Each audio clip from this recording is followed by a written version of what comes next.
হজ যারা করে আরাফাতের ময়দানে গেলে মানুষ বলে আলহাজ ভাই, আরাফাতি ভাই।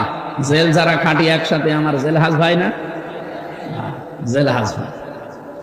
আল্লাহ গোলামদের জীবনের যে কষ্টগুলো, পরিশ্রমগুলো, ত্যাগ তিতিক্ষা, কুরবানি ইসলামের জন্য, দ্বীনের জন্য যেন কবুল করে না। আমি ডক্টর মোহাম্মদ ইউনূস গতকাল এবং আজকে ধর্মীয় নেতা যারা বাংলাদেশে বিভিন্ন ধর্মের সবাইকে ডাক দিয়েছে, মতামত দেন আমরা এখন কি করব। সব দল মিলে ঐক্যবদ্ধ, এদেশে কোনো অস্থিতিশীল পরিবেশ তৈরি করতে দেওয়া যাবে না, তাহলে মোড়ল যারা আছে তারা কিন্তু সুযোগ পাবে। এই জন্য আপনারা অন্য ধর্মের যারাই আছে আপনাদের ধর্মীয় অনুষ্ঠান পালন করবেন। আমাদের ধর্মীয় কালচার যেটা, এটা আমাদের ধর্মীয় কালচার, আবহমান কাল থেকে দেশে এটা হয়ে আসছে, এটা কিয়ামত পর্যন্ত চলবে। وَأَنزَلْنَا إِلَيْكَ الذِّكْرَ لِتُبَيِّنَ لِلنَّاسِ مَا نُزِّلَ إِلَيْهِمْ وَلَعَلَّهُمْ يَتَفَكَّرُونَ। সূরা নাহলের 44 নম্বর আয়াতের শেষের দিকে আছে, আল্লাহ পাক বলেন, হে নবী, এই কিতাব আপনার প্রতি আমি নাযিল করেছি, আপনি জীবিত মানুষদের সামনে ব্যাখ্যা করে শোনাবেন। কোন মানুষ? জবান খুলে বলবেন, কোন মানুষ? এই যে লিতুবায়্যিনা লিন্নাস, এখানে আরবি গ্রামার যারা জানে, আলেম যারা, লাম শব্দ ব্যবহার করা হয় 13টা অর্থে। প্রথম অর্থ হচ্ছে লাম ব্যবহার করা হবে আরবিতে জীবিত মানুষদের জন্য। অথচ দুর্ভাগ্যজনক হলেও সত্য, 96% মুসলমানের এই দেশে জীবিত মানুষদের সামনে কোরআনের ব্যাখ্যা বিশ্লেষণ করা বড় কঠিন হয়ে গিয়েছিল। বিশেষ করে 15.5 বছর, 1 বছর এখন কি অবস্থা বানিয়েছিল, 14 জায়গায় অনুমতি নেওয়া লাগবে, তারপরে অনুষ্ঠান হবে। সরাসরি বলে না যে না কোরআন দেশে চলবে না, কিন্তু যেন না চলে সেই ব্যবস্থা সব পাকাপোক্ত করেছিল। একজন নাকি তার বউকে খুব জোরে জোরে কিল দিত। একদিন বলছে, কি তুমি যেভাবে কিল মারো আমারে রাখবা না? কিলের ওজন দেখে টের পাবো, কিলের ওজন দেখে তো টের পাওয়া যায় যে তোমার রাখবো কিনা। আর সরাসরি 96% মুসলমানের দেশ তো বলে না যে না এদেশে কোরআন চলতে দেব না, যেন না চলে সে ব্যবস্থা সব করেছিল বিভিন্ন কায়দায়, একেবারে পাতি নেতা থেকে শুরু করে ডিসি পর্যন্ত। কি কথা বলে না কেন? এমনকি ডিসি, এসপি, ডিওনো, ওসি সবাই পারমিশন দিলেও অনেক জেলায় এমন মানুষও ছিল এই মানুষগুলো অনুমতি দিতে চাইতো না। আল্লাহ রাব্বুল আলামিন এমন ভাবে তাদেরকে ধরেছে, তাদের এই পাপের বোঝা পরিপূর্ণ হয়ে যাওয়ার কারণে। কারণ কোরআনে কারিমে বাধা দেয় কাফেররা। কারা? এটা নাযিল হওয়ার পর থেকেই এটা চলছে। কাফেররা প্রথমেই বলেছে না সব চলতে দেওয়া যাবে, কোরআনের আলোচনা যেন মুহাম্মদ করতে না পারে, এ সিদ্ধান্ত কাফেরদের। আপনি হয়তো ওইভাবে বলেন না, কিন্তু সিস্টেম চালু করেছিলেন কাফেরদের মতো। 1500 বছর আগে কোরআনে কারিমে বাধা দিয়ে আবু জেহেল যদি কাফের হয়, তা আপনি কি বলেন? বলেন। অনেকে বলে হ্যাঁ আবু জেহেলের সাথে তুলনা দিচ্ছেন, আবু জেহেল আল্লাহকে মানতো। আরে ভাই, কাবা শরীফের সভাপতি ছিল, আপনি তো নওগাঁ মসজিদের সভাপতি, আপনাকে কেউ চেনেই না। আর আবু জেহেল কোন মসজিদের? কাবা শরীফের সভাপতিও। হাজিদের পানি পান করাতো ধান্দায়। কিসে? টাকা পয়সা কামাই করার জন্য হাজিদের খেদমত করতো ওর লোকজন দিয়ে। 2 নম্বরে ওকে যদি কেউ জিজ্ঞাসা করতো আল্লাহ বলতে কেউ আছে, ও শুধু বলে না যে আছে, কোরআনে কারিম ওর এই কথা কোট করেছে, ওয়ালাইন সাআলতাহুম মান খালাকাস সামাওয়াতি ওয়াল আরদা লা ইয়াকুলুনাল্লাহ। কয়েক জায়গায় আল্লাহ একটা দিয়ে জানিয়েছেন, হে নবী ওদেরকে যদি জিজ্ঞাসা করেন আসমান আর জমিন কে বানিয়েছে, লা ইয়াকুলুনাল্লাহ, লামে তাকলিদ নুনে সাকিলা, আল্লাহ গ্যারান্টি দিয়ে বলছে আবু জেহেল ওই কথা বলতো যে আল্লাহ বানিয়েছে। কে বানিয়েছে? তাহলে আল্লাহ একজন আছে, ও বিশ্বাস করতো না? কথা বলে না কেন? বর্তমানে আমাদের মতো হালকা বিশ্বাস না। যতদিন বদরের ময়দানে যাবে, ওই দিন বদরের যাওয়ার আগে কাবার গেলাম না, এখানে তো ডিস্টার্ব হচ্ছে ভাই, আমি আলোচনা বন্ধ করে দেবো, হবে না? না হয় আপনি করেন না, আমি চলে যাচ্ছি, কথা বলা যাবে না। আমি আর কি মারছি নাকি? আপনি একটা বিষয় বসবেন না, আপনি বসে আছেন কোন কারণে? না না না, বোঝা লাগবে ভাই, আপনি মাহফিল দিয়েছেন তাই কি? কেউ যেন না আসে আপনার কাছে। যে আসবে 1 ঘন্টা পরে আসবে না। আমি ডিস্টার্ব হলে কথা বোঝাতে পারি না ভাই, এটা আমার মনে হয় অপারগতা। কথা বলা যাবে না, দুঃখ প্রকাশ করছি, কিন্তু কথা বলা যাবে না। যাই করেন কথা এখানে যেন না আসে। কিছু সূক্ষ্ম বিষয় সামনে আসবে, তো এই জন্য বারবার আমি মনোযোগ এই দিকে নিচ্ছি। এখানে বসবেন না, সকালবেলা বলবেন না কি বলে গেল বুঝলাম না। আপনি বসবেন কি কারণ তো গল্প করছিলেন।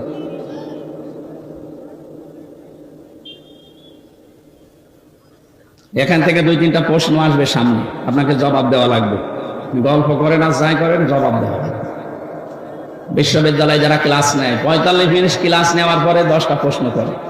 আপনি আন্দাজে একটা লেকচার দিতে হলে 40-45 ঘন্টা পড়াশোনা করা লাগে ওই বিষয়ের উপর, বিশেষ করে ভার্সিটি যারা ক্লাস নেয়। আপনি 40-45 মিনিট ক্লাস নিয়ে 10টা প্রশ্নের যদি জবাব দিতে না পারেন তো স্যারের বকবক করা শেষ আর আপনার শোনাও শেষ। আমরা ওইভাবে 5 ঘন্টা কথা বলতে পারি না, আর আমার বলারও দরকারও না। আমি আধা ঘন্টা বলবো, কিন্তু এখান থেকে যেন 5টা বিষয় বাড়ি নিয়ে যাওয়া যায়, কারণ এটা ক্লাস চলছে। একটা কি চলছে? ক্লাসের মতোই থাকা লাগবে, একেবারে নিস্তব্ধ হয়ে যাবে। বলেন আবু জেহেলের উদাহরণটা দিলাম কেন? কাবার গেলাপ ধরে কাঁদছিল সকালবেলা, 17 রমজান মাসে সকালবেলা সবাই তাওয়াফ করছে কাবা শরীফ উলঙ্গ হয়ে, আরো নিজে যেয়ে কাবার গেলাপ, যেটা মুলতাজাম বলে, যেখানে দোয়া করলে কবুল হয়, ওই দরজার সামনে দাঁড়িয়ে বলছে কাবার মালিক তুমি আসো, আমি জানি আমি মুহাম্মদের বিরুদ্ধে যাচ্ছি অস্ত্র নিয়ে বদরের ময়দানে যুদ্ধ করার জন্য। সত্যের পক্ষে যে আছে তাকে তুমি বিজয় দিয়ে দিও। আবু জেহেলের দোয়া কবুল হয়ে গেছে। বলেন তো, ও যদি আল্লাহ একজন আছে বিশ্বাসী না করবে, ও কাবার গেলাপ ধরে কাঁদবে কোন কারণে?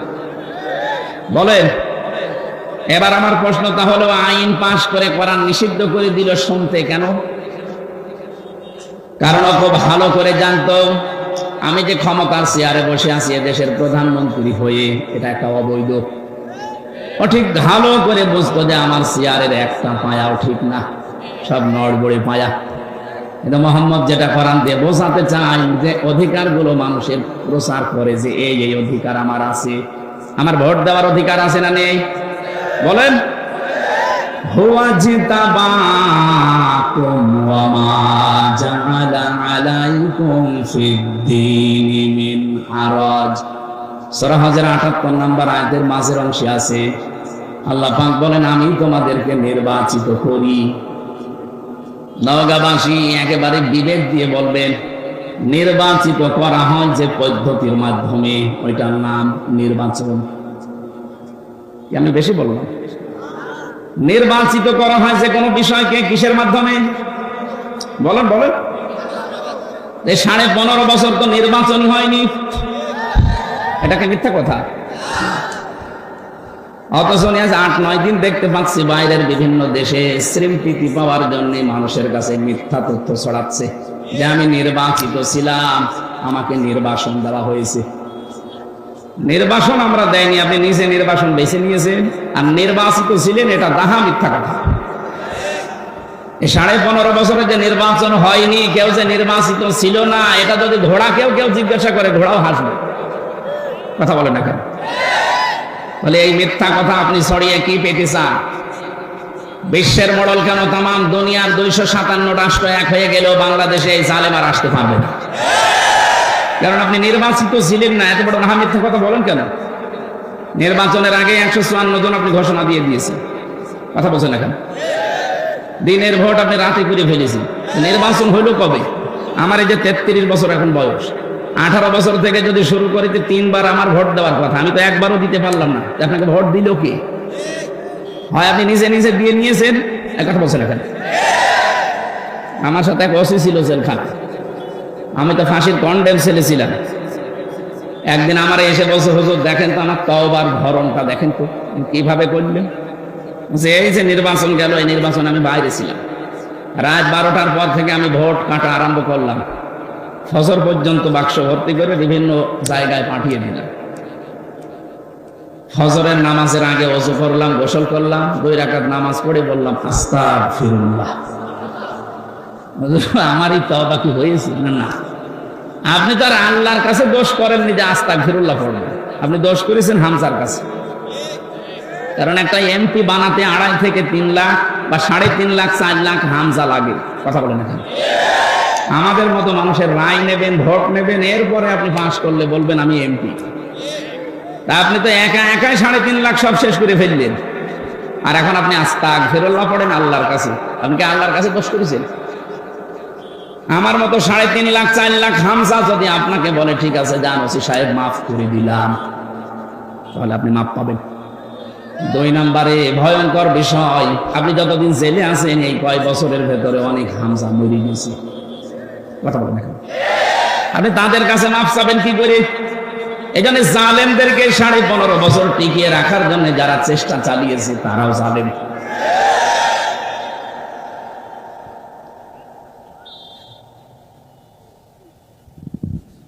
বলেন তো ওসি সাহেবের যে তওবার ধরন বললো, কি তওবা বলে নাই আর কি বলে? বাংলাদেশে বহু মানুষ এখন দেখছি আর কি মারছে। আরে ভাই তওবা হবে তো তার কাছে, অপরাধ হয়েছে যার কাছে। আপনি আল্লাহর কাছে কোনো অপরাধ করে থাকলে ওনাকে বলেন, উনি যদি মাফ করে দেয় দিক, শাস্তি দেয় দিক, ওনার ব্যাপার। আপনি তো অপরাধ আমার কাছে করলেন, আমার কাছে অপরাধ করে কাবার গিলাফ ধরে মাফ চাবেন, পুরাটা উল্টা না। আপনাদের তাওবা হচ্ছে না। যারা তাওবা করতে চান, অপরাধ করেছেন যার কাছে, স্বীকার করবেন তার কাছে। এইটা বাংলাদেশে যদি চালু হয়, পরবর্তীতে যারা চেয়ারে বসবে ওরা আর অন্যায় করার সাহস পাবে না, কারণ অপরাধ যার কাছে, স্বীকার করা লাগবে তার কাছে। আজকে এই সংক্রান্ত আয়াতগুলো আমরা কোরআন থেকে পড়েছি, আমরা কথা বলবো সামনে ইনশাআল্লাহ। আবু জাহেলের কথা বলছিলাম, এই লোকটা বেশ ভালোভাবে জানতো আমি যে চেয়ারে বসে আছি এ তো জোর করে আছি। মোহাম্মদ যেটা বলতে চায় অধিকারের কথা, যদি সত্যি মানুষ এগুলো জেনে ফেলে তাহলে আমার চেয়ার রাখবে না। এই জন্য মোহাম্মদের কোরআন এটা বন্ধ করা দরকার। 1500 বছর পর নব্য আবু জাহেল যারা, তারা জাতে মাতাল হলো, তারা ঠিক ছিল। ওরাও বুঝেছিল আমাদের যে চেয়ার, এ চেয়ার তো বৈধ না। কথা বলেন না। এই জন্য 15 বছরের ভেতরে যারা নির্বাচনের মাধ্যমে প্রহসন করে এমপি, মন্ত্রী, মেয়র, সাবেক উপজেলা চেয়ারম্যান নিচে লিখে দেন, আপনি দেখবেন না। কারণ আপনি সাবেক উপজেলা চেয়ারম্যান, সাবেক মেয়র, সাবেক এমপি, সাবেক মন্ত্রী, এটা অবৈধ। আপনাকে কে ভোট দিয়েছে যে আপনি এটা লিখেন? আপনি একটু বেশি করে লিখতে পারেন যে সাবেক চোর, এটা লিখা যায়। কারণ আপনি চুরি করেছেন, আপনি লিখে দেবেন যে আমি চোর। তো বর্তমান তো চুরি করছেন না, সাবেক, এই জন্য সাবেক চোর বা সাবেক ডাকাত লিখে দেবেন। এই কথা বলছেন না কেন? আর 8 সাল থেকে 24 সাল পর্যন্ত যত কিছু নিয়েছেন রাষ্ট্রের কাছ থেকে, এগুলো সব ফেরত দেওয়া লাগবে। কারণ আপনি অবৈধ জিনিস বৈধ করার জন্য এগুলো ফেরত দিয়ে জনগণের কাছে বলেন যে আমাদের ভুল হয়ে গেছে। এটা যতদিন না বলবেন ততদিন আপনি এই দেশের বৈধ নাগরিক না। বহু মানুষের অধিকার নষ্ট করেছেন, আগে ফেরত দেবেন। আমার ভাইরা, এই যে মানুষগুলো এতদিন পর্যন্ত যারা বুঝেছিল যে আমির হামজা কোরআন দিয়ে যা বলতে চাই, এ তো আমার চেয়ারে ধাক্কা লাগে, ওই তখন আস্তে করে বলে যে না, ওরে আসতে দেওয়া যাবে না, ও রাজনৈতিক কথা বলে, ওরে শয়তান। আমার মনে হয় যারা এই 15.5 বছরে আমার কথা বলতে দেয়নি, নবীজি যদি এসে এখন কোরআন প্রচার করতো, নবীকেও বলতে নবী রাজনীতি করে। কথা বলে না কেন? এই জন্য কোরআনের প্রথম আয়াত এইটা। রব্বুল আলামিন বলেন, এমন একটা কিতাব আপনাকে আমি দিয়েছি, আপনি মরা মানুষকে শোনাবেন না, শোনাবেন জীবিত মানুষদের। অথচ জীবিত মানুষদের কোরআন শোনানো এমন কঠিন অবস্থা হয়ে দাঁড়িয়েছিল, যারা আমাদের বাধা দিত, ওই লোকের বাবা মারা যাক, আমারে ডাক দিয়ে বলবে হুজুর কোরআন পড়িয়ে দিন। এই কথা বলছে না কেন? ওর বাবা মরে গেলে আমারে বলবে কোরআন পড়িয়ে দিন, অথচ জিন্দা অবস্থায় পড়ার দরকার ছিল। এখন তো মরে গেছে, এখন পড়ে করবো কি? ওর আযাব আরো বাড়বে। কারণ সে আয়াতি পড়বো একটাও তোর জীবনে ছিল না। কি আপনার বাবা এমন বাবা যে আপনার নামে সব ভালো ভালো জমিগুলো, দোকানগুলো লিখে দিয়েছে, আর আপনার বোনের নামে বলেছে তোর নামে দোয়া করে দিলাম। এখন আমি যদি পড়ি ইউসিকুমুল্লাহু ফি আওলাদিকুম লিয-যাকারি মিসলু হাযযিল উনসায়াইন, হে পৃথিবীর বাবারা, সন্তান যাদের আছে, এক ছেলে যা পাবে 2 মেয়ে তাই পাবে। বন্টন নীতিকার। আপনি তো বন্টন নীতি মানেননি দুনিয়ায়, আমারে নিয়ে কোরআন পড়ালে আপনার আযাব আরো বাড়বে। আমি কথা বোঝাতে পেরেছি? এই জন্য কোরআন বোঝানো লাগবে মরা মানুষকে না চিন্তা মানুষকে। আমাদের দায়িত্ব এইটা, এটা আমাদের কালচার। এই জন্য আমরা জীবিত মানুষদেরকে বোঝাই। এখন যারা শুনতে আসে এদের দায়িত্ব কি?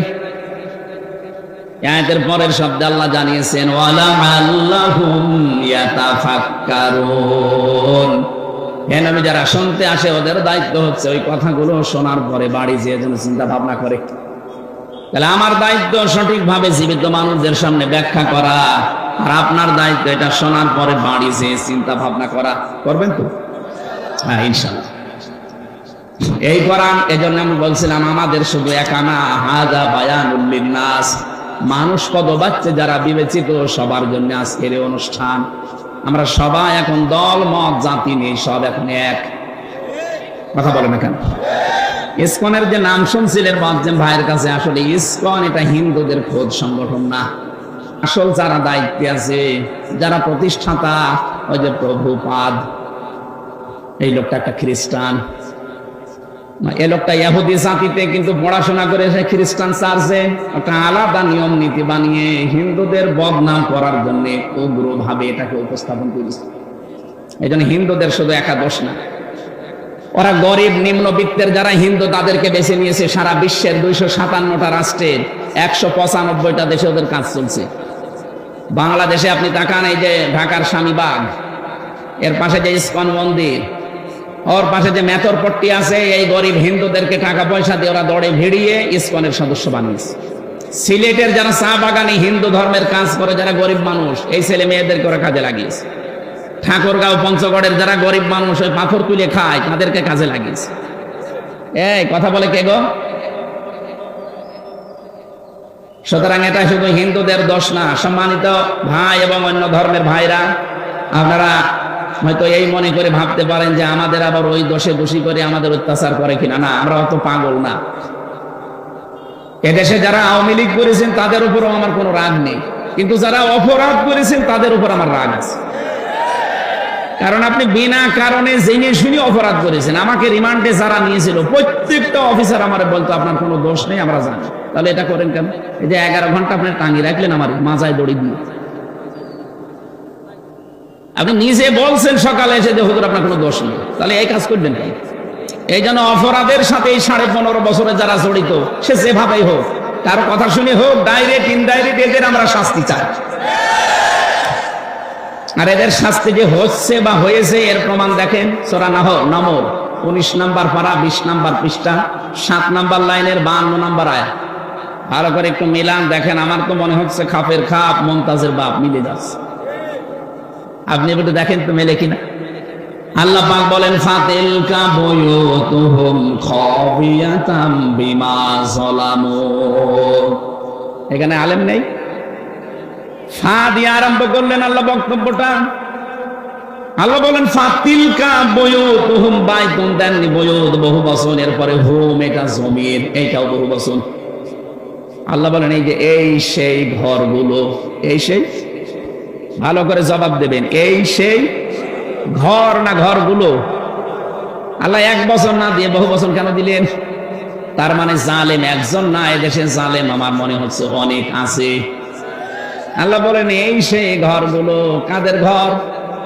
জালেমদের। কাদের? খাবিয়াতান, জনশূন্য করে দিয়েছি, পরিত্যক্ত বানিয়ে দিয়েছি। বিমা যালামু, তাদের জুলুমের কারণে। এই আয়াতটা যে কত বাস্তব এবং সত্য, এটা 2024-এর 5 আগস্টের বিকাল 5টায় আমি দেখে বলি। কুষ্টিয়ায় দেখেন হানিফের বাড়ি, বিকাল 5টা বাজতে বাজতে পায়খানার প্যান পর্যন্ত খুলে নিয়ে চলে গেছে। একটু নেই, প্যানও খুলে নিয়ে চলে গেছে। এখন হয়ে গেছে ওটা জাতীয় টয়লেট। মানুষজন যায় আর ওখানে পায়খানা প্রসাব করে। গত 3 দিন আগের পত্রিকা দেখেছেন ঢাকায় যে বাড়িটা, এত দামি বাড়ি, মানুষ অনেকে আবেগে যে চুমা খেত, অথচ এখন ওইটা গণ টয়লেট। মানুষ বিভিন্ন জন যাচ্ছে, একবারে 8 জন 10 জন করে বিভিন্ন দিকে ইঞ্জিন দিয়ে প্রসাব করছে। আপনি পেপারে দেখেন। কাবা শরীফ তাওয়াফ করছিলাম একবার 16 সালে, 7 চক্কর দিলাম, বেশ ভালোই লাগছিল। হঠাৎ উপরে গেলাম, যে দেখি পেটে ব্যথা করছে। পুলিশকে ডাক দিয়ে বললাম ইয়া সাদেক তাল। এদিকে আসেন। কি এতক্ষণ তো ভালোই লাগছিল, হঠাৎ আমার পেটে ব্যথা করছে। এখানে ফার্মেসি কোথায়? পুলিশ আমারে বলে ইহাজি ওল হজ্জাত আইনা বিলাদুকা। ও হাজি, দেশ কোথায়? জি তুমি বাংলাদেশ। বাংলাদেশ থেকে এসেছি। ওর ভাষা দিয়ে আমারে বলছে, হাজি আপনি জানেন না এটা কোন জায়গা? না তো। আবু জহেলের বাড়ি। আপনি এখনো পায়খানা না করে দাঁড়িয়ে আছেন? তাড়াতাড়ি করেন। পায়খানা করে দেখে আমার পেটের ব্যথা ভালো হয়ে গেছে। আল্লাহ যেন আমাকে জানাতে চাচ্ছি, হামজা এত টাকা খরচ করে আসলে আর শয়তানের মুখে পায়খানা না করে চলে যাবা, তাড়াতাড়ি করো। আমার তো মনে হচ্ছে এই 15.5 বছরে জুলুমের যে মাত্রা, আমি তো কিছুটা টের পেয়েছি। কি জুলুম করেছে বলেন তো, এই যে গুম খুন আর আয়না ঘর দিয়ে কত মানুষকে আমি পেয়েছি ওই মাটির নিচে। আমিও 10 দিন ছিলাম, দেখেছি 2 বছর 5 বছর 7 বছর 8 বছর 10 বছর 14 বছরের মানুষ নাকি ওখানে আছে। মুফতি ফখরুল সাহেব আমার সাথে ছিল, মাঝে মাঝে আমার এসে বলতো, হামজা কি করে তোমার সাথে আমি জানি না। আবার আমার এই যে পায়ের ভেতর দিয়ে এভাবে হাত দিয়েছে, এইভাবে সামনে যে লোহার ব্যারিকেড দেওয়া আছে ওর সাথে হাত হ্যান্ডকাপ দিয়ে আটকিয়ে দিয়েছে। আবার টান দিলে কেটে যায়, খুব ধার ওইটাই। নড়াচড়াও করতে পারি না। 24 ঘন্টা এভাবে 1-2 মিনিট না, বছরের পর বছর আমি এভাবে বসে আছি। এই যে শুয়ে থাকা, এটা যে কত বড় নিয়ামত এখন আমি টের পাচ্ছি। 1.5 থেকে 2 মিনিট মাত্র সময় দিত টয়লেট করার জন্য। সকালে কয়েকটা পচা ছোলা দিত, দুপুর বেলায় 1 মুঠ ভাত দিত, তাও মনে হচ্ছে কেউ মাখিয়ে দিয়েছে। এত বড় বড় নখ হয়ে গেছে কারো কারো। চুল দাড়ি গোপ দেখলে মনে হচ্ছে জঙ্গল থেকে বেরিয়ে আসতেছে। এত কঠিন পরিস্থিতি। আমি তো তাও কঠিন জায়গায় ছিলাম না, আমি তো নরমাল জায়গায়। শুনেছি এর চাইতে ভয়ঙ্কর জায়গা ওর ভেতরে আরো আছে। বিশাল সুড়ঙ্গ করে, তাও এটা ডিবি অফিসে। আর যেটা মিলিটারিরা চালায়, যেটা আর্মিরা, ওটা আরো কঠিন। ওখানে কেউ 8 বছর 10 বছর 14 বছর পড়ে আছে, কেউ দুনিয়ায় জানেই না। এই নখ দিয়ে দেওয়ালের সাথে খসিয়ে খসিয়ে লিখে রাখে কাটা কাটা অক্ষরে যে ভাই কেউ যদি বাইরে যেতে পারেন এই নাম্বারটা জানাবে যে আমি বেঁচে আছি। এই জুলুম যারা করেছিলেন এই 15 বছর 15.5 বছর ধরে, আপনি বলেন তো কোথায় পৌঁছিয়েছিলেন? এখনো পর্যন্ত অনেক জালেম দেখছি, জালেমদের সাফাই গা যে কি করেছে যে তার পালিয়ে যাওয়া লাগলো। শয়তান, তোমার সাথে তো হয়নি, তুমি টের পাচ্ছ না। তোমার বাবার সাথে যদি এটা হয়তো তুমি টের পাইছ। কত মানুষ 15 বছর ঘরে থাকতে পারে নাই, গাছতলায় বাঁশতলায় ধানের খেতে আখের খেতে সময় কাটিয়েছে। এক কথা বলছেন না, কিচ্ছু জানে না। ভালো মানুষ ঘরে ঘুমিয়ে আছে, ঘুম থেকে উঠে দেখছে হাজত খানায়। কি গো, তুই গাছ কেটেছিস কখন? স্বপ্নে। আমি তো বানিয়ে বললাম, এটা হয়নি। নিজেই ধরিয়ে দেয়, নিজেই ছাড়িয়ে দেয়। মাঝখান থেকে 1-2 লাখ টাকা আল্লাহর রাস্তায় নিয়ে নেয়। কি চলছিল বলেন তো? আমাকে ধরার পরে বলছে 10 লাখ টাকা দেন, নাই তো 50টা মামলা দেব। কেন? মামলা কি বানাবেন? সব বানানো আছে, শুধু নাম লিখে দেব। কি দেশে বাস করতাম আপনি টের পাচ্ছেন? এই ছিল নাকি আইনের শাসক? এই জুলুমের সাথে যারা জড়িত তাদেরকে বলছি, আল্লাহ যেন তাদের ঘরগুলো বাড়িগুলো আজ পরিত্যক্ত করে দিয়েছে তাদের এই জুলুমের কারণে। আল্লাহ এই জন্য বাইতুন দেয়নি, বয়ুত দিয়েছেন। সারা বাংলাদেশের 630টা থানা আছে, আমি কম বেশি 600-র উপরে থানা ঘোরা হয়ে গেছে। সব জায়গায় দেখছি এই 3 মাসে প্রায় একই অবস্থা। কুষ্টিয়ার হানিফের বাড়ি তো নিজে বললাম, কয়েকদিন আগে দিনাজপুরে গিয়েছিলাম, কি দাপট ছিল তার বাড়ি পর্যন্ত এখন পায়খানা হয়ে গেছে। ভূত জিনও যায় না, ভয় না গেলে আবার প্রসাদ করে কিনা। আমার মনে হচ্ছে কাবার চত্বরে আবু জেহেলের বাড়ি যেখানে, ওখানে যেমন আমার পেটের ব্যথা ভালো হয়ে গেছে, এদেশে অনেকের এখন দেখছি পেটে ব্যথা হচ্ছে, এই জন্য ওখানে যে জালেমদের বাড়িতে টয়লেট করছে। এখানে আমাদের শিক্ষা কি? এর পরের শব্দে আল্লাহ এটা দিয়েছেন, ইন্না ফি যালিকা লায়াতাল লিকাউমিন ইয়ালামুন। রব্বুল আলামিন বলেন এখানে লামে তাকিদ আছে, যারা আরবি জানে তাদেরকে জিজ্ঞাসা করেন কত কঠিন শব্দ এটা। ইন্না ফি যালিকা লাআয়াতান, অবশ্যই এর ভেতরে শিক্ষা আছে, নিদর্শন আছে। কাদের জন্য? লিকাউমি ইয়ালামুন, যারা জ্ঞানী মানুষ। তাহলে আমাদের এখান থেকে নেওয়া লাগবে আজকে, আগামীতে যারা যাবে তারা যেন জালেম না হয়। যদি জালেম হয় তাদের বাড়ি ঘরও কিন্তু এরকম ওজার গৃহ হয়ে যাবে। এজন্য যারা যাবেন আমরা নিষেধ করছি না, যে যাবেন যান, কিন্তু জুলুম করবেন না। জালেমদের 15 বছরের শিকড় যদি আল্লাহ কেটে দিতে পারে, আপনি তো এখনো জানিনি, এখনো অনেকে জুলুম আরম্ভ করেছে। 5 তারিখের পর থেকে দেখতে পাচ্ছি অনেকে এখনো বিভিন্ন জিনিসে হাত মারছে। কেউ বাজারে, কেউ নৌকা ঘাটে, কেউ গরুর হাটে, একটা বলছেন, কেউ চাঁদাবাজি আরম্ভ করে দিয়েছেন, এখনো থালা পাননি হাতে, পেলে কি করবেন? এজন্য সাবধান, ওরা অত্যাচার করেছে, ওরা এজন্য জালেম। আপনিও যদি শুরু করেন আপনিও তো জালেম। তো ওদের ভেতর আর আপনার ভেতরে পার্থক্য কি? এমন আচরণ, এমন চরিত্র তৈরি করা লাগবে যেন ওদের সাথে না মেলে। কারণ মান তাশাব্বাহা বিকাউমিন ফাহুয়া মিনহুম, যার সাথে আপনার চরিত্র মেলবে কিয়ামতে তার সাথে উঠবেন। 15.5 বছরের জুলুম করে, চুরি করে, টাকা পয়সা পাচার করে ওরা যে অপরাধ করেছে, আপনিও যদি ওইটা করেন কিয়ামতে ওর সাথে উঠলে আপনারা কি উঠতে চান ওদের সাথে? আপনি কি দরবেশ সালমান রহমানের সাথে উঠতে চান? কি নমো, দাড়ি কেটে নমো হয়ে গেছে, পৃথিবীর ইতিহাস পাল্টিয়ে ফেলেছে লোকটা। 7টা ব্যাংক থেকে 36,000 কোটি টাকাও মারিং কাটিং করেছে। ইসলামী ব্যাংকটা ধ্বংস করে দিয়েছে এস আলমের মাধ্যমে। 75,000 কোটি টাকা এখান থেকে সরিয়েছে। নিজে একটা ব্যাংক বানাতে পারেন না, মানুষের টাকা পয়সা দিয়ে তৈরি করা, সেইটা নিয়ে পোদ্দারি করেন। মানুষ এটা জানোয়ার বললেও জানোয়ারের মনে হয় বিবেক আবার দেয়, আমার জানোয়ার বলেন। জালেমরা পৃথিবীতে আল্লাহর সৃষ্টি জগতে নিকৃষ্ট। ইন্না শাররাদ দাওয়াবি ইনদাল্লাহিস সুম্মুল বুকুমুল্লাযীনা লা ইয়াকিলুন। সূরা আনফাল 9 নম্বর পারা 18 নম্বর পৃষ্ঠা, এটা 11 নম্বর লাইনের 22 নম্বর আয়াত। এটা তাফসীরে ইবনে কাসির আছে। আল্লাহ পাক বলেন পৃথিবীতে সব চাইতে ঘৃণিত আমার কাছে সৃষ্টি জগতে ওই লোকটা যে তার বিবেককে কাজে লাগায় না। আরে 15.5 বছরে যাই হয়েছে, বিবেক কাজে লাগেনি। বিবেক কাজে লাগলে একটা আলেমকে এভাবে 11 ঘন্টা টাঙিয়ে রাখতে পারে?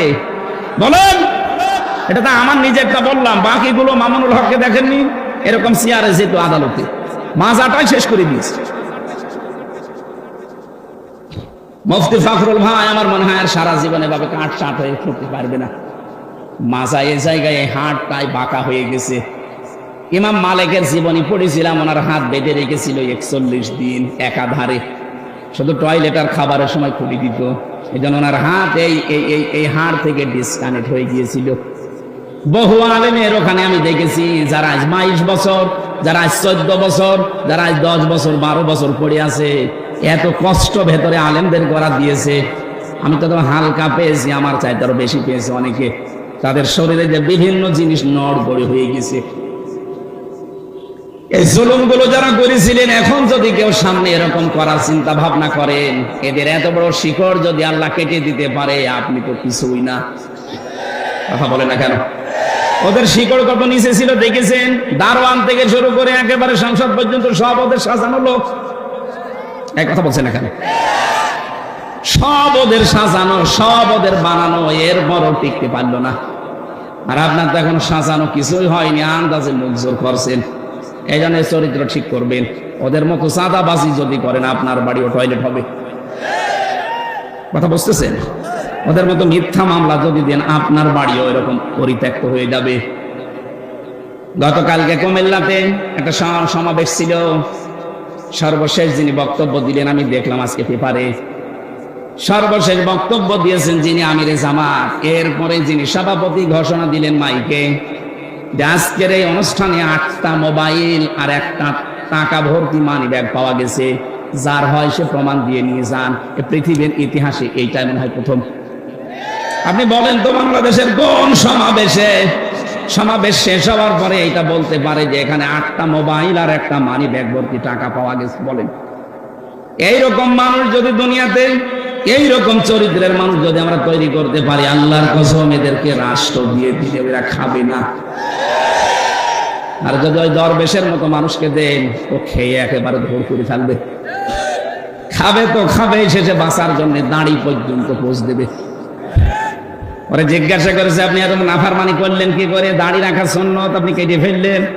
আবার ফতোয়া দিয়েছে, ওই দাঁড়ি রাখার সুন্নত, জান বাঁচানো ফরজ। আমি দাড়ি কেটে সুন্নত ফেলে দিয়ে ফরজ আমি চেষ্টা করছিলাম বাঁচার, কিন্তু পারলাম না। নৌকা আমারও ধরিয়ে দিল, নৌকা ধরিয়ে দিয়েছে। তাহলে আজকে আয়াতের ভেতরে যে শিক্ষাটা প্রথম পেলাম, জালেমদের আচরণ যেন আমরা দুনিয়ায় না করি। তাহলে আমাদের বাড়ি ঘরও দেখা যাচ্ছে 10-15 বছর পরে পরিত্যক্ত টয়লেট হয়ে যাবে। আল্লাহ আমাদেরকে হেফাজত করেন, বলেন আমিন। কোরআনে কারীম থেকে সূরা হাক্কাতের 4টা-5টা আয়াত পড়েছি কিয়ামত সংক্রান্ত। কারণ মানুষের চরিত্র সংশোধনের জন্য আখিরাত ভিত্তিক জীবনের বিকল্প নেই। এটা যদি আপনার ভেতরে তৈরি না হয়, কখনো আপনারা দেখতে মনে হবে বিশাল দরবেশের মতো, কিন্তু চরিত্র খারাপ। আর আপনার দেখতে শুনতে যাই হোক, ভেতরে যদি হযরত ওমরের মতো জবাবদিহিতার ভয় থাকে, আপনি দেখতে ভালো না হলেও আপনি একটা জান্নাতি মানুষ। খলিফাতুল মুসলিমিন হযরত ওমর রাদিয়াল্লাহু তাআলা আনহু, এই যে আখিরাতের ভয়টা কি, জবাব দেওয়া লাগবে এটা কি, উনি বুঝিয়েছেন ওনার জীবনে। এই কথা বলছেন কেন?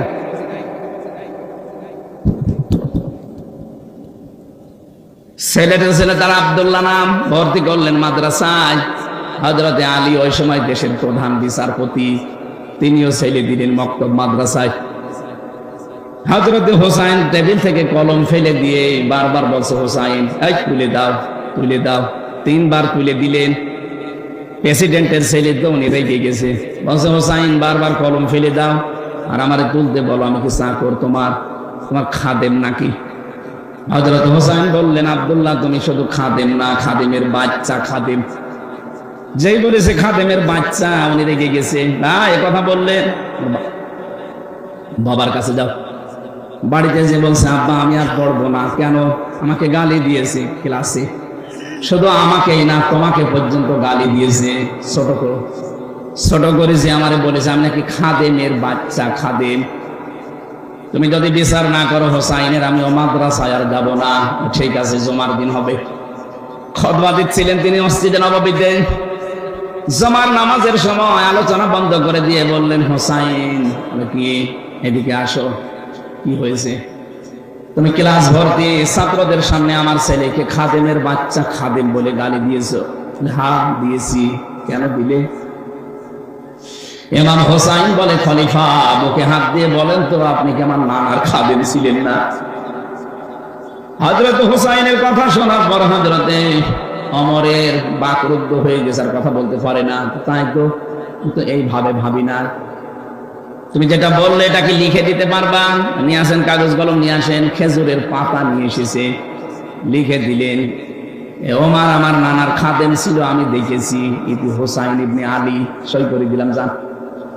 কাগজটা হাতে নিয়ে হযরতে ওমর চমা খেলেন, ডাক দিয়ে বলেন, নবীর সাহাবীরা বিচার হয়ে গেছে। ছোট মানুষ সন্তান আব্দুল্লাহ তো বোঝে না, বলে আব্বা তুমি তো বিচার শুরু করলে না, হয়ে গেল কি করে? হযরত ওমর বলে, সন্তান যে বিচার করেছি শুধু দুনিয়া না, আখিরাতেও কাজে লাগবে। আমি যখন মারা যাবো এই কাগজটা আমার কাফনের ভেতরে দিয়ে দিও। মরণের পরে আল্লাহ পাক যেদিন আমাকে তুলবে হিসাবের জন্য, কিছুই যদি আমার কবুল না হয়, ভালো না লাগে, কাগজটা দেখাবো। রব্বুল আলামিন কাগজটার দিকে তাকাও, তোমার নবীর নাতি লিখে দিয়েছে আমি নাকি নবীর খাদেম ছিলাম। এই ওসিলায় হলো আজকে তুমি আমার মাফ করে দাও।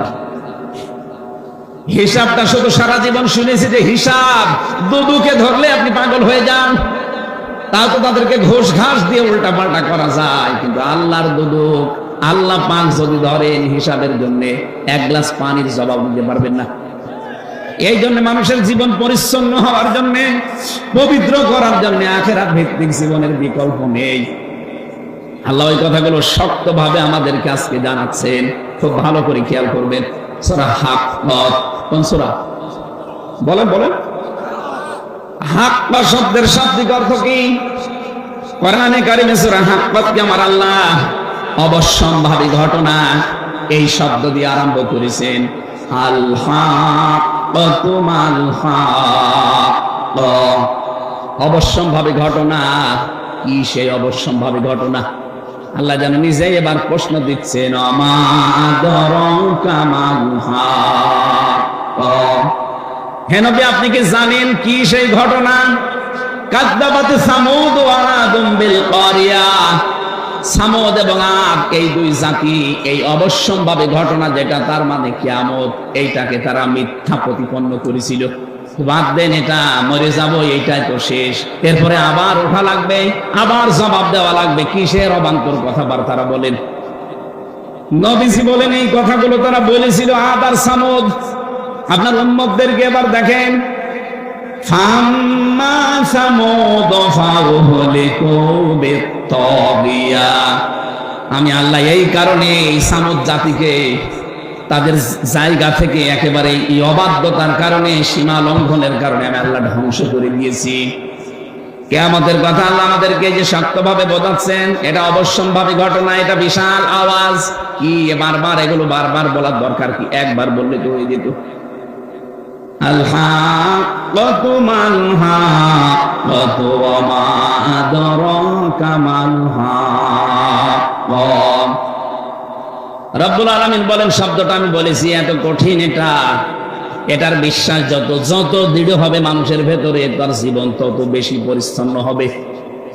আপনি আজকে থেকে আরম্ভ করেন যে আমাকে কিন্তু জবাব দেওয়া লাগবে একজনের সামনে দাঁড়িয়ে, আর এমন জনের সামনে আমি দাঁড়াবো উনি আমার আগে পেছে সামনে সব কিছু জানেন। এটা শুনতে যত সহজ মনে হচ্ছে, এ বাস্তবে নিয়ে যাওয়া কিন্তু অত সহজ না। আপনি নিয়ে যান একটা ছবি তৈরি করে এভাবে সাজান যে আমি কিন্তু এখন সত্যি শেষ, আমারে দাঁড়ানো লাগবে। আল্লাহর সামনে যদি সত্যি আমি এখন দাঁড়িয়ে পড়ি, আমার যা জীবন, আমার কি সত্যি জবাব দেওয়ার মতো কায়দা আছে?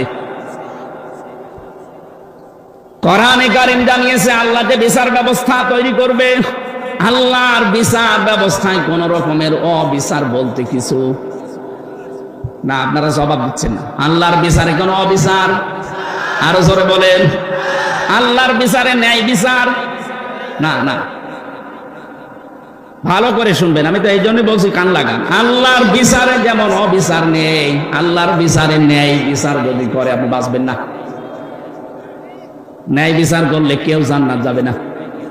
অবিচার তো নেই, ন্যায় বিচার করলেও জান্নাত পাবেন না। পাবেন কি করে? আল্লাহ পাক যদি কাউকে নিজের ইচ্ছায় ক্ষমা করে দেয়, ওই লোকটাই শুধু জান্নাত পাবে। এই জন্য নবীজি প্রতিদিন 99 থেকে 100 বার করে তিনি পড়তেন, আল্লাহুম্মা হাসিবনি হিসাবা ইয়াসিরা, আল্লাহ তুমি যাই করো অন্তত আমার হিসাবটা সহজ করে দিও। এটা যত বেশি আপনার কাছে পরিষ্কার লাগবে, যত বেশি পরিচ্ছন্ন মনে হবে যে না এরকম একটা সামনে আসতেছে, আপনার দ্বারা তত অন্যায় কাজ ছেড়ে দেওয়া সহজ হবে।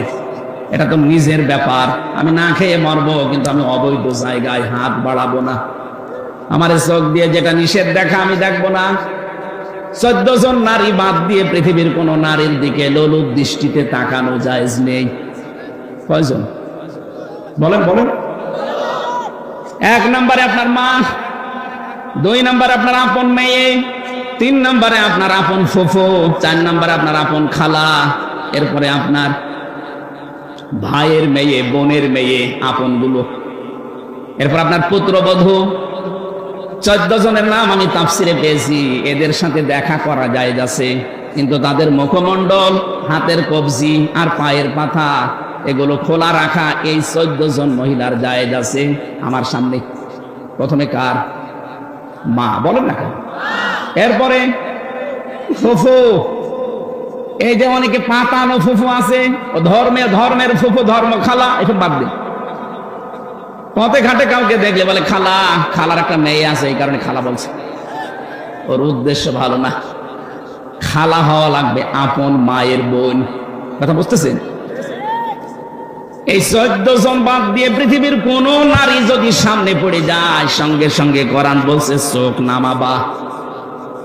আমি এটা বানালাম না, সূরা নূর 18 নম্বর পারা 12 নাম্বার পৃষ্ঠা 7 নাম্বার লাইনের 30 নাম্বার আয়াতে আছে, কুল্লিল মুমিনিনা ইয়াগুদ্দু মিন আবসারিহিম ওয়া ইয়াহফাযু ফুরুজাহুম যালিকা আযকা লাহুম ইন্নাল্লাহা খাবীরুম বিমা ইয়াসনাউন। বলেন আল্লাহু আকবার।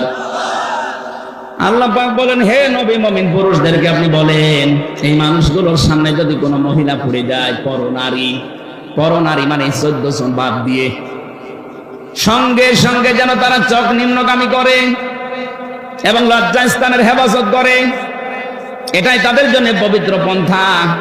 এখানে বাংলাদেশে না, এই জায়গায় বহু পুরুষ মানুষ বসে আছে, বিবাহিত মানুষ, যাদের নিজের বউ ভালো লাগে না, অথচ অন্যের বউ রসগোল্লা লাগে। দেখছেন বছর ঠিক তৈরি করে ওয়াসওয়াসার মাধ্যমে। এবার আসেন তো এই রোগের ঔষধ কি? আপনার নিজের স্ত্রীর ভেতরে আল্লাহ যা দিয়েছে এইটা বাদ দিয়ে আপনি যে ভাবির সাথে, প্রতিবেশীর স্ত্রীর সাথে লাইন করেছেন, ওর ভেতরে কি অন্য কিছু বেশি আছে? আপনি কি মনে করেন যে না, তার 5-6টা আছে? তার ভেতরে যা আপনার স্ত্রীকে আল্লাহ তাই দিয়েছে, অথচ নিজের স্ত্রীর প্রতি কোনো আকর্ষণ নেই, ভালোবাসা নেই, মন থাকে না, শুধু মন টেনে চলে যায় ভাবির দিকে। এরকম রোগে কারা আছেন একটু হাত তোলেন তো। আমার মনে হয় এই এলাকায় সব ওয়াজ করা ঠিক না, এরকম আল্লাহর ওলি বসে আছে। এরকম রোগের রোগী দেশে নেই। কথা বলে না কেন? মেয়েরা যারা এসেছেন শুধু নামাজ পড়া, রোজা রাখা, কালো বোরকা পরায় কিন্তু ইবাদত না। ওয়াইদা গাবা আনহা হাফিজাতুহু, স্বামী যখন বাইরে যাবে তখন নিজের ইজ্জত, সম্ভ্রম, স্বামীর সন্তান, স্বামীর মাল সম্পদ, এগুলো আপনাকে হেফাজত করে রাখা লাগবে। কিন্তু অনেক মহিলা ব্যর্থ, স্বামী বাইরে চলে গেলেও মনে হয় দিন পায়। পাশের বাড়ির দেওয়ার নিয়ে শুনে আর আমি গল্প করছে, অথচ এমন জনকে মোবাইলে কথা বলছে, যার সাথে মোবাইলে ওর জন্য কথা বলা জায়েজ না। কথা বলেন এখানে একটা ভুল কাজে আছে অনেকেই। হ্যাঁ, কোনো অবিবাহিত মেয়ে লোককে যদি ভালো লাগে, প্রস্তাব দিয়ে সামর্থ্য থাকলে বিয়ে করে ফেলেন। কিন্তু বিবাহিত কোনো মহিলার সাথে যদি আপনি ভুল করে আর জেনে শুনেও যদি লাইন করে থাকেন, জীবনেও তো সেই স্বামী ছেড়ে না দিলে বিয়ে করতে পারবেন না। কথা বলছেন এখানে, আপনি বিয়েও কোনোদিন করতে পারবেন না, আবার সারা জীবন তাকে না পেয়ে কষ্টের ভেতরে মরবেন। এই জন্য যারা বিবাহিত কোনো মহিলার সাথে লাইন করেছেন, এই মুহূর্তে তওবা করেন। তওবা করবেন কিনা বলেন? কারা কারা করবেন হাত বলেন তো। এরা কি লাইনে আছে? এই দাড়িওয়ালা, কিসের লাইন কর তুমি? হ্যাঁ, তওবা করলে ঠিক আছে, কাজ না করে তওবা করবা কেন? কাজ করো, ওই সমস্ত কাজ করো, ঠিক আছে। হ্যাঁ, এদিকে তাকান, ওর যে চেহারা, ওর সাথে লাইন করবে কে? না, আপনার সাথে লাইন করা মানুষ এদেশে নেই। হ্যাঁ, ঠিক আছে, বাঁচে গিয়েছে, আল্লাহ ওরে হেফাজত করেছে। সাইজেও ছোট, আবার চেহারাও আল্লাহ বানিয়েছে ওইরকম, ওর দিকে কেউ তাকাবেও না, ওর অসুবিধা নেই। কিন্তু যাদের চেহারা একটু ভালো, ওরা তো দিশা পায় না করবে কি, মনে করে আমার পেছনে তো মানুষ ঘরে, আলহামদুলিল্লাহ। তাহলে এই রোগ থেকে যাদের নিজের স্ত্রী আজ ভালো লাগছে না, আকর্ষণ তৈরি হয় না, অন্যেরটা দেখলেই ভালো লাগে, এটা রোগ। এ রোগ শয়তান তৈরি করে দেয় ওয়াসওয়াসার মাধ্যমে। এটা থেকে বাঁচতে হলে কয়েকটা পদ্ধতি আছে, নাকি এই ঔষধ বলার দরকার নেই? এই জেলায় আপনারা হাত তুললেন না যে এই জেলায় তো পাচ্ছি না, বলে কি করবো? রেকর্ড হচ্ছে তো, অন্য জেলায় যাক, তারা যেন মানে। 1 নম্বরে, বড় নারী দেখলেই মন চাইলেও আপনাকে চোখ নিম্নগামী করা লাগবে, এটা আল্লাহর নির্দেশ। আল্লাহ ভালোভাবে জানে যে আপনার দুর্বলতা কোন জায়গায়। মন চাওয়ার পরেও যদি আপনি না তাকান, একটা অনির্বচন সুখ আল্লাহ আপনাকে দান করবে। কি বললাম শব্দটা? অনির্বচন সুখ, বাংলা শব্দ এটা। এটা কেমনে তৈরি হয়? এই যে বাচ্চারা, পাখির বাচ্চা দেখবেন, মুরগির বাচ্চা, সিল যখন শো মারতে আসে, তখন মা পাখিটা পর এভাবে বিছিয়ে ডাউন করে দেয়। কি কথা বলেন এখন?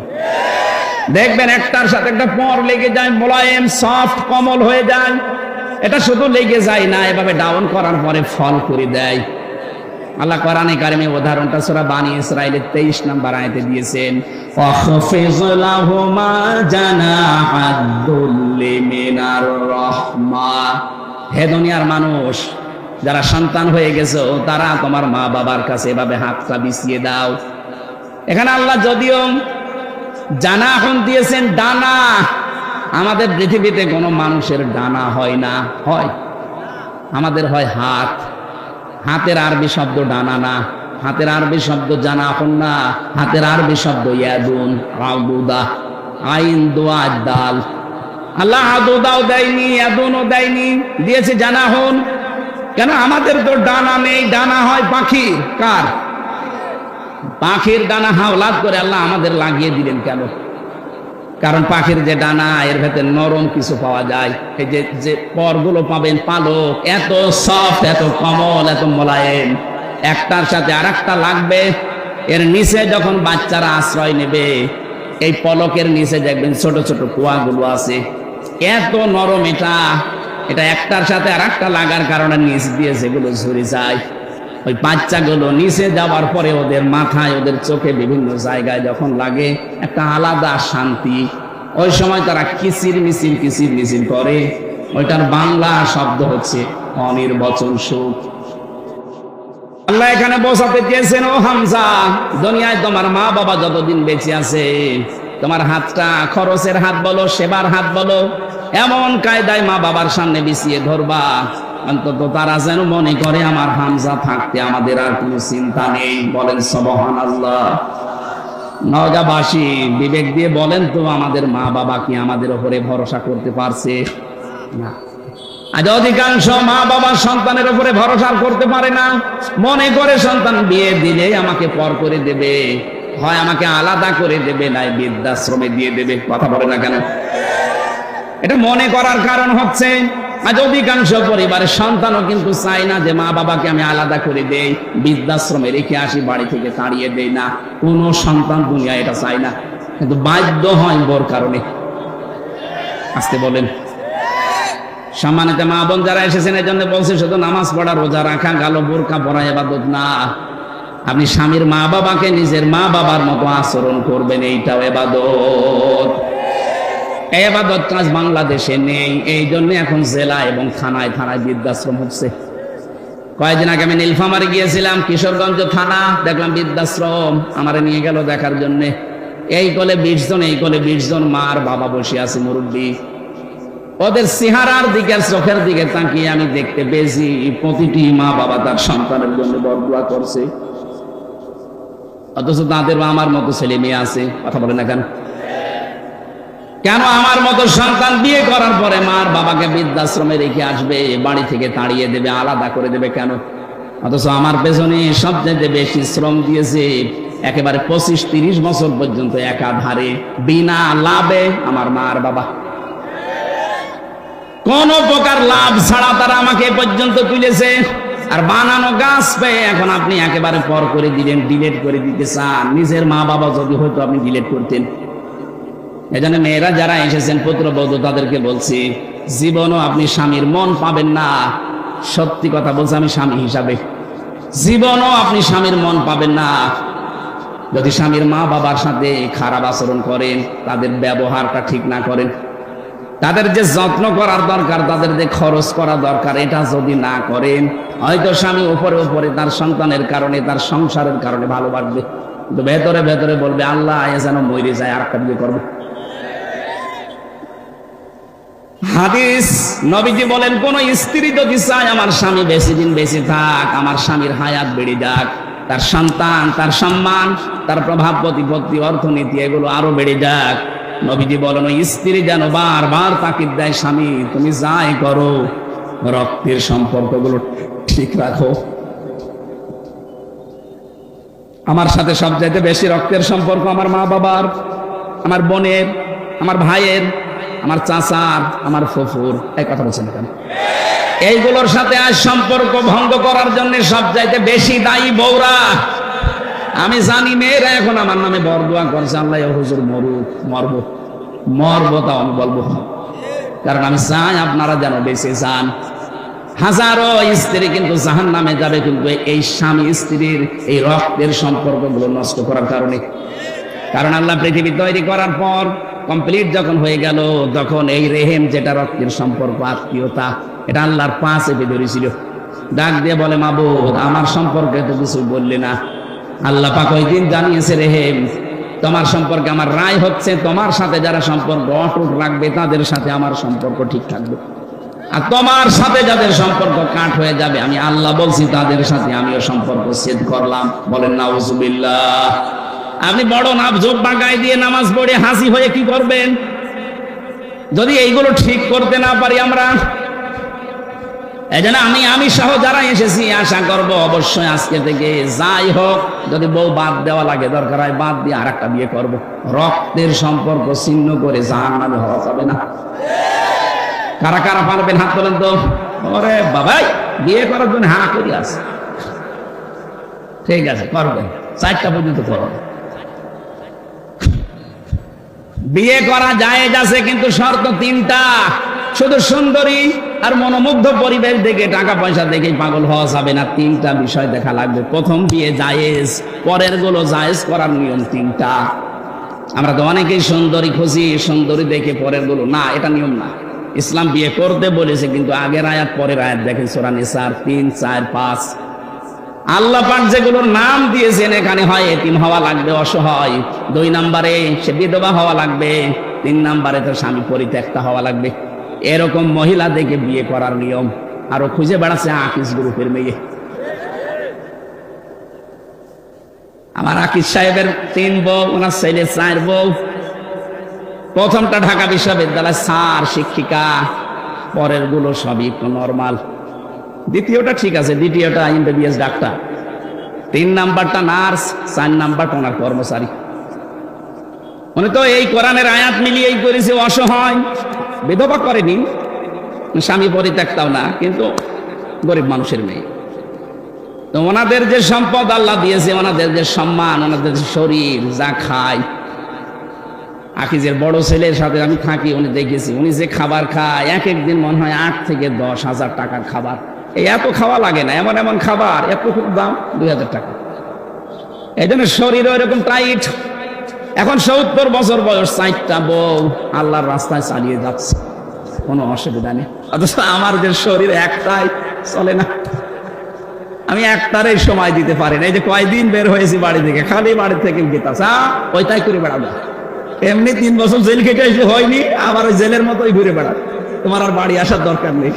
তা আমার দ্বারা 4 বউ সাজে? যদি অসহায় হয়, যদি বিধবা হয়, স্বামী পরিত্যক্তা হয়, এইরকম মহিলা দেখে এতিম, অসহায়, তাদেরকে দিয়ে বিয়ে করা জায়েজ আছে পরের গুলো। আর আমরা এটা উল্টিয়ে ইসলামকে কলঙ্কিত করার জন্য শুধু খুঁজে বেড়াই ধনী মানুষ আর সুন্দরী। না, প্রথমটা ঠিক আছে। প্রথমটা আমি মনে হয় এটা বোঝাতে পেরেছি। আয়াতটা নিয়ে অনেকের অভিযোগ আছে, 4 বিয়ে করতে বলে আমার রিমান্ডে বলছিল এক অফিসার, মুসলমান, আপনার আকিজের ছেলে 4 বিয়ে করেছে, তাহলে আমার বউকে বলবো 4 স্বামী ধরতে? আমি ধরতে বলবো।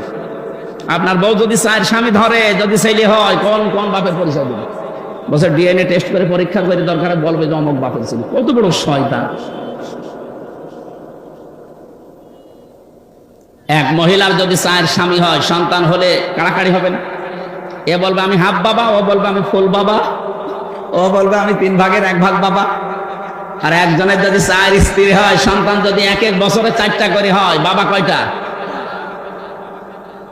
তো বিয়ের ক্ষেত্রে এই নিয়মটা, যাদের ইনসাফ করার মতো যোগ্যতা নেই, এই মানুষগুলোর আর না করাই ভালো। একটা নিয়ে সন্তুষ্ট থাকা দরকার। এই আয়াতের শেষের দিকে এটা আছে, অহেদা, যদি না পারো ইনসাফ করতে, একটা নিয়ে সন্তুষ্ট থাকো। আল্লাহ এই বিধানটা তো খেলা করার জন্য দেয়নি, আমরা উল্টা দিকে নিয়ে গেছি।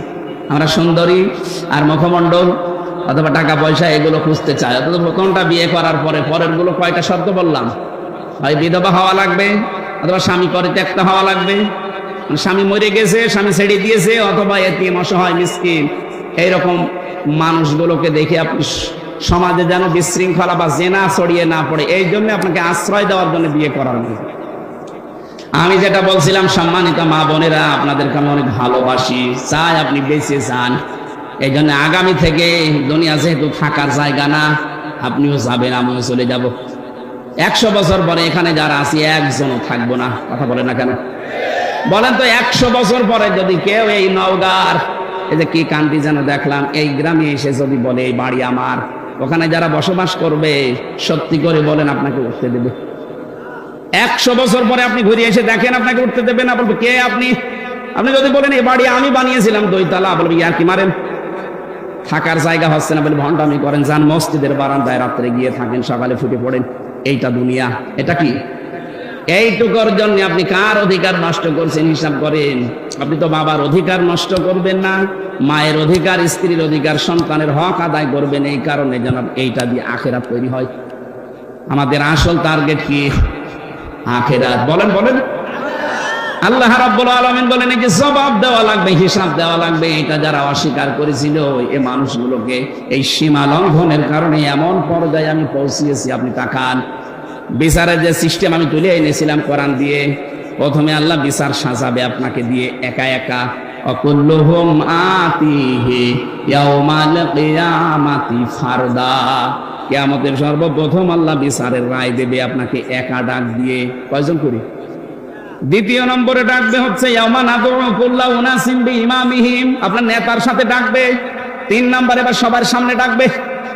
ওই যে বিচার ব্যবস্থায় বললাম আল্লাহ কোনো অবিচার করেন না, ন্যায় বিচার করলে কেউ বাঁচবে না, জান্নাতে যেতে পারবে না। হ্যাঁ, যদি উনি মাফ করে দেয়, এইটাই পদ্ধতি। এই পদ্ধতিটা তাফসিরে পড়েছি। আল্লাহ যদি আমাকে মাফ করতে চায়, ঘিরে ফেলবেন ময়দানে মহাশারে, কুদরতি চাদর দিয়ে সবার চক্ষু থেকে আড়াল করে আমাকে ঘিরে ফেলবেন। ডাক দিয়ে বলবে এটা করেছিলি, এইটা করেছিলি, সবগুলো আমার চোখের সামনে ভিডিও ক্লিপ আকারে উনি দেখাবে, বলবে এই যে দেখ এটা করেছিলি। অস্বীকার করার কিচ্ছু নেই, বাধ্য হয়ে মাথা নিচু করে বলা লাগবে আল্লাহ আমার ভুল হয়ে গেছে। আল্লাহ পাক বলেন যখনই বান্দা এই কথা বলবে আমার রহমতের জরিয়ায় জোশ পয়দা হবে, শেষে বলবো যা আজকে ধরে আমি গোপনে মাফ করে দিলাম। এইটা দরকার জীবনে। এইটা যদি আমাদের জীবনে এসে যায়, আমাদের জীবন সাকসেস। ফামান যুহজিহা আনিন নারি ওয়া উদখিলাল জান্নাতা ফাকাদ ফাজ ওয়া মাল হায়াতুদ দুনিয়া ইল্লা মাতাউল গুরুর। সূরা আলে ইমরান 4 নম্বর পারা 13 নম্বর পৃষ্ঠার 12 নম্বর লাইনের 85 নম্বর আয়াতের শেষের দিকে আছে 185। আল্লাহ পাক বলেন জীবনের হার জিত মানুষ বোঝে না, আসল মানুষের হার জিতের জীবন ওইটা যাকে কিয়ামতে আমি আল্লাহ মাফ করে দিয়ে বলবো যা জান্নাতে চলে যা, এই লোকটার জীবন সফল।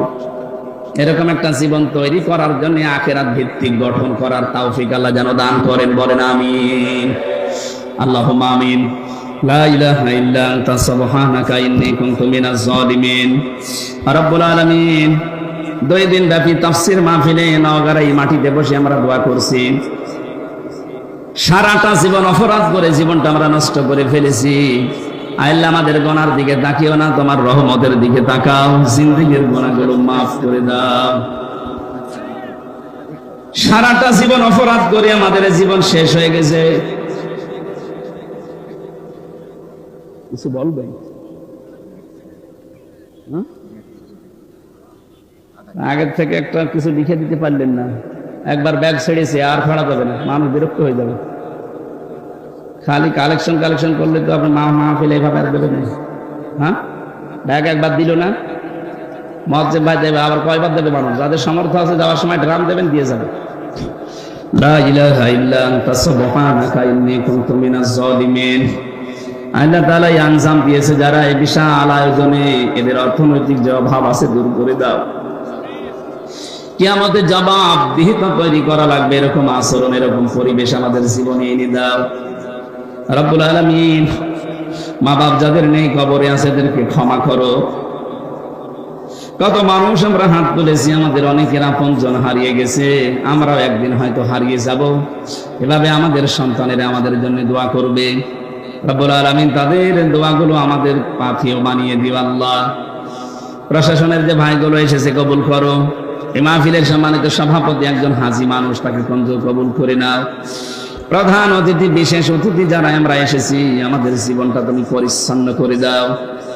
এমন জীবন গঠন করার তৌফিক দাও যেন তোমার সামনে দাঁড়ানো যায়। মা বোনদেরকে পর্দা আড়ালে খাদিজার মতো, আয়েশার মতো বানিয়ে দাও। আগামীতে অনুষ্ঠানটা কোরআনের প্রচারে আরো বড় করে মঞ্জুর করো আল্লাহ। বারাকাল্লাহু লানা ওয়া লাকুম ফিল কোরআনিল আযীম। এলাকায় মাটির নিচে কত মানুষ বছরের পর বছর ঘুমিয়ে আছে আল্লাহ, ওরা কবরগুলো তুমি জান্নাতুল ফেরদাউস তৈরি করে দাও। এই দেশটাকে আমরা দেখতে চাই কোরআনের রঙে রঙিন। 53 বছর আমরা দেখেছি বিভিন্ন মানুষ চালিয়েছে, কাঙ্ক্ষিত মানের শান্তি দিতে পারে নাই। এখন শুধু বাকি আছে তোমার আইন দিয়ে দেশটা চললে কেমন দেখা যায়।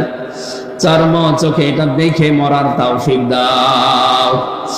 আলহামদুলিল্লাহি রাব্বিল আলামিন। লা ইলাহা ইল্লাল্লাহু মুহাম্মাদুর রাসূলুল্লাহ।